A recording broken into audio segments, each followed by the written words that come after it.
Episode 12 Rudra और गारो के बीच लड़ाई। पिछले एपिसोड में राक्षसी महिला, जिसको सेक्ट में माधवी के नाम से जाना जाता था, उसने रुद्र को बचाकर अपने राक्षसी सेक्ट लाया। जब रुद्र को होश आया तो उसे पता चला कि वो 3 दिन से बेहोश है।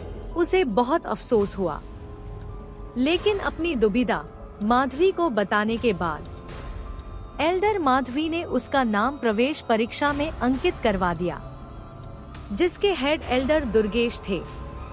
अब आगे कुछ घंटों के बाद परीक्षा का समय आ गया और एल्डर दुर्गेश ने सभी योग्य शिष्यों को अपने पीछे चलने के लिए इशारा दिया। रुद्र भी उनके पीछे जाने लगा, लेकिन माधवी अब उसके पीछे नहीं गई। रास्ते में रुद्र को एहसास हुआ कि एल्डर दुर्गेश का अनुसरण करने वाले अन्य शिष्य सेक्ट के बाहरी शिष्य थे और उनमें से कुछ ने पहले भी इनर सेक्ट की परीक्षा में भाग लिया था, लेकिन असफल रहे, जबकि कुछ पहली बार इसमें भाग ले रहे थे। सभी शिष्यों ने रुद्र को दिलचस्पी से देखा, हालांकि उनमें से अधिकांश ने उसे नजरअंदाज कर दिया, जबकि कुछ ने उसे नापसंद की नजर से देखा। हालांकि रुद्र उनकी दुर्दशा के प्रति सहानुभूति रख सकता था, क्योंकि वह जानता था कि जो लोग उसे तुच्छ समझते थे, उन्होंने ऐसा इसलिए किया क्योंकि उनका मानना था कि वह एल्डर माधवी के संबंधों का फायदा उठा रहा है। हालांकि रुद्र को इसकी जरा भी परवाह नहीं थी, इसलिए उसने अपने लक्ष्य पर ध्यान केंद्रित किया। लगभग 20 मिनट तक चलने के बाद वे सभी विशाल पहाड़ों के सामने पहुँचे, जिनके चारों ओर कई गुफाओं के प्रवेश द्वार थे। बुजुर्ग दुर्गेश ने कहा, इस जगह को डेविल जेल कहा जाता है। यह वह जगह है जहां हम विधर्मी राक्षसी कल्टीवेशन करने वालों को कैद करते हैं, जिन्हें इनमें कुछ हमारे सेक्ट के सदस्य भी हैं। यह वह जगह है जहां आपकी परीक्षा होगी। इस सेक्ट में प्रवेश करने के लिए आप किसी भी गुफा को चुनेंगे और अंदर के कैदी को मार डालेंगे। हालांकि मैं आपको चेतावनी दूं, इन गुफाओं के अंदर कल्टीवेशन करने वाले डरावने लोग हैं। हमारे पकड़ने से पहले उनमें से जो सबसे कमजोर लोग हैं, उन्होंने भी हजारों लोगों को मारा है। लेकिन जब तक आप उनमें से किसी को भी मारने में कामयाब होते हैं, तब आप एक आंतरिक शिष्य बन जाएंगे। पर यदि आप वहां मर जाते हैं तो कोई भी आपकी परवाह नहीं करेगा, इसलिए बुद्धिमानी से चयन करें। आप अभी रुकने और बाहरी शिष्य बनने के लिए वापस लौटने का विकल्प चुन सकते हैं, एल्डर दुर्गेश ने सभी को समझाया। एल्डर दुर्गेश का स्पष्टीकरण सुनने के बाद कुछ शिष्य डर गए और अपने घरों को लौटने का फैसला किया, जबकि अन्य के चेहरे पर दृढ़ अभिव्यक्ति थी। बुजुर्ग दुर्गेश ने उन लोगों की ओर सिर हिलाया जिनकी उन पर कड़ी नजर थी, जबकि बचे शिष्य उन लोगों की ओर उपहास कर रहे थे जिन्होंने डर के कारण परीक्षा छोड़ने का फैसला किया था। जब उनके हृदय में भय है तो उन्हें सच्चा आसुरी विशेषज्ञ कैसे कहा जा सकता है? एक सच्चा राक्षस अपने हृदय में किसी भी भय के बिना सदैव मृत्यु का सामना करता है। कुछ शिष्यों के चले जाने के बाद रुद्र सहित केवल 20 शिष्य वहां बचे थे, इसलिए एल्डर दुर्गेश ने उन्हें उस गुफा को चुनने का इशारा किया जिसमें वे प्रवेश करना चाहते हैं। पहाड़ में 50 गुफाएं थीं और बुजुर्ग दुर्गेश ने उन्हें समझाया कि जो कोई भी गुफा संख्या 1 के विधर्मी कल्टीवेटर को मारने में सफल हो जाता है, उसके लिए एक विशेष लाभ भी है। यह सुनकर रुद्र उत्सुक हो गया। उसने पूछा, एल्डर दुर्गेश, जो कोई भी नंबर 1 गुफा कैदी को मारने में कामयाब होता है, उसके लिए बोनस इनाम क्या है? और संप्रदाय के लिए कैदी पर अतिरिक्त बोनस रखना कितना डरावना है? एल्डर दुर्गेश ने एक पल के लिए रुद्र की आंखों में गहराई से देखा। उसने सोचा कि रुद्र लालच से प्रेरित है, इसलिए वह अतिरिक्त बोनस में रुचि रख रहा है। लेकिन रुद्र की दृढ़ अभिव्यक्ति को देखकर उसे अंदर एक आत्मविश्वासी व्यक्ति दिखाई दिया जो चुनौतियों से प्यार करता था। जवाब देने से पहले उसने रुद्र की ओर सिर हिलाया और कहा, जो कोई भी नंबर 1 कैदी को मारने में कामयाब होगा उसे 10,000 योगदान अंक दिए जाएंगे और उसे अमर डेविल तालाब में स्नान लेने का मौका भी दिया जाएगा। उन्होंने आगे बताया, हालांकि उस कल्टीवेटर को मारना बहुत कठिन है।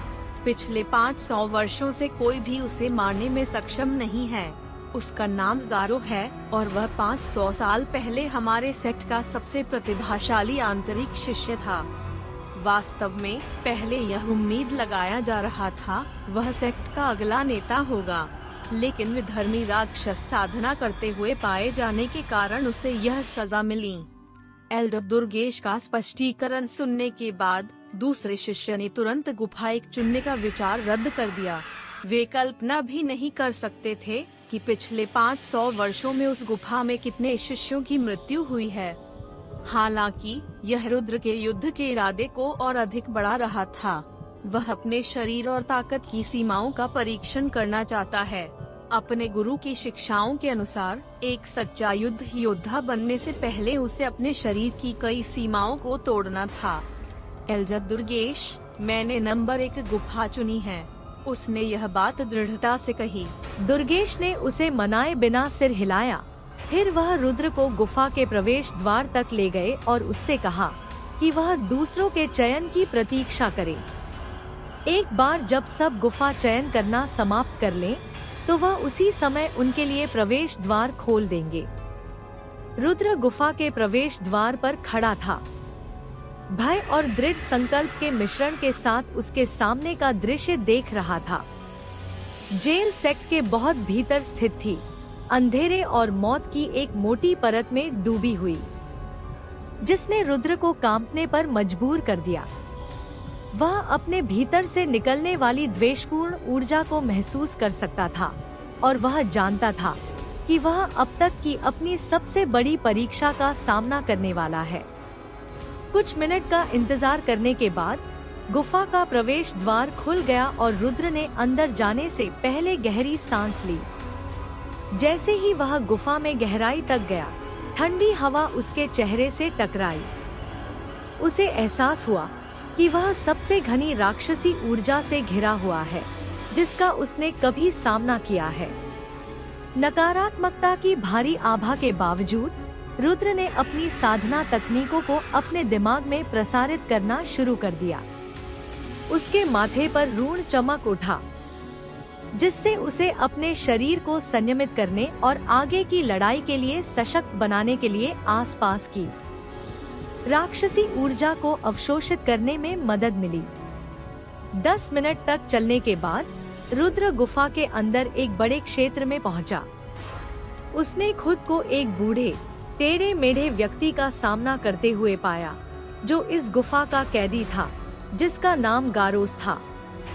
वर्षों तक निषिद्ध आर्ट का अभ्यास करने के कारण गारो का शरीर सिकुड़ गया था और क्षीण हो गया था। उसकी तेज भेदने वाली आंखों में पीले रंग की चमक दिखाई दे रही थी। उसके बाल काले और चिपचिपे थे, जो उलझे हुए तरीके से उसके कंधों से नीचे लटक रहे थे। उसने एक लंबा फटा हुआ लाल वस्त्र पहना हुआ था और उसकी त्वचा सिर से पैर तक मुड़ी हुई काली पट्टियों से ढकी हुई थी, जो एक भयानक शक्ति से चमकती हुई प्रतीत हो रही थी। मैं खूंखार डेविल स्वामी हूँ, गारो, उसने रुद्र को द्वेष और प्रसन्नता की दृष्टि से देखते हुए फुसफुसाया और आगे कहा, ऐसा लगता है कि मेरे पास खेलने के लिए एक नया खिलौना है। मुझे खुशी है कि आप आए, क्योंकि मैं पिछले 200 वर्षों से अकेला हूँ। रुद्र को यह महसूस हुआ कि गारो की द्वेषपूर्ण ऊर्जा का पूरा भार उस पर पड़ रहा है। वह तनावग्रस्त हो गया। उसने पहले कभी इतनी भारी आभा वाला नश्वर क्षेत्र का विशेषज्ञ नहीं देखा था। जिस तरह से गारो ने श्रेष्ठता के भाव के साथ बात की, उसने रुद्र को उसका सिर काटने के लिए और अधिक दृढ़ बना दिया। आप कोशिश कर सकते हैं, रुद्र ने जवाब दिया और तुरंत उसका विशाल काला तलवार उसके हाथ में आ गया। नादान लड़के, मैं देख रहा हूँ कि तुम्हारे पास एक अच्छा शरीर है। इसके अलावा मेरा यह शरीर अपनी सीमा तक पहुंच रहा है, इसलिए मैं तुम्हारी आत्मा को निकालने और तुम्हारे शरीर पर कब्जा करने की योजना बना रहा हूँ।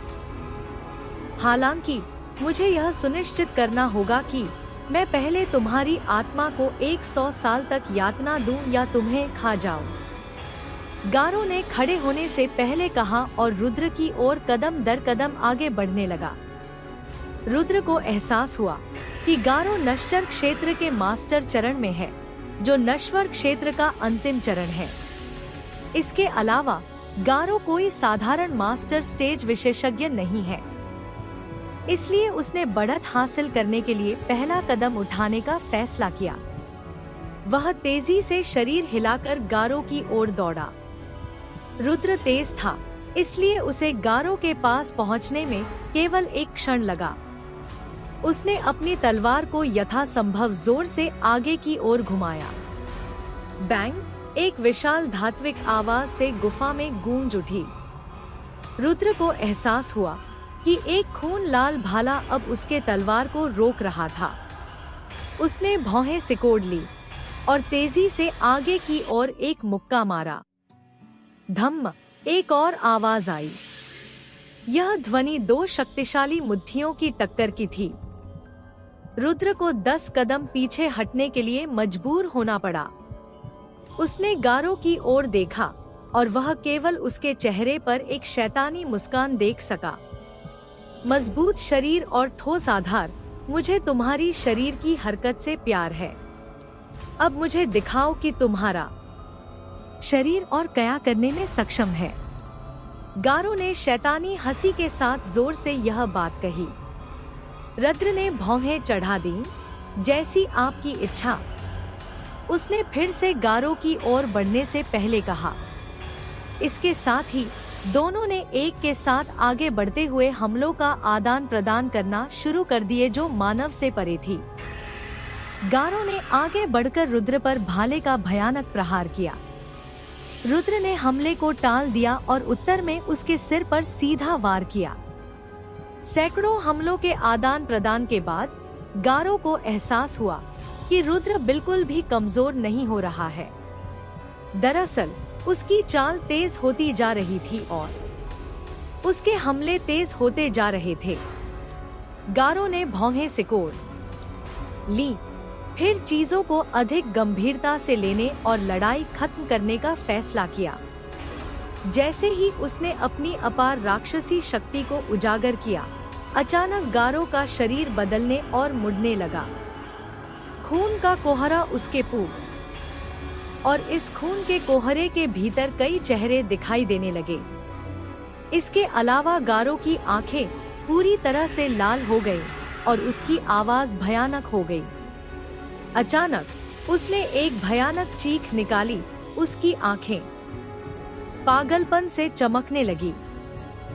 गारो में अचानक परिवर्तन देखकर रुद्र को अपनी रीढ़ में ठेठक महसूस हुई और उसे यह भी महसूस हुआ कि उसकी आभा मजबूत हो गई है। उसने खुद को अगले हमले के लिए तैयार कर लिया। आगे क्या होगा? क्या रुद्र गारो को हरा पाएगा? कैसे करेगा रुद्र गारो से अपनी रक्षा? कहीं यह रुद्र की आखिरी लड़ाई तो नहीं है?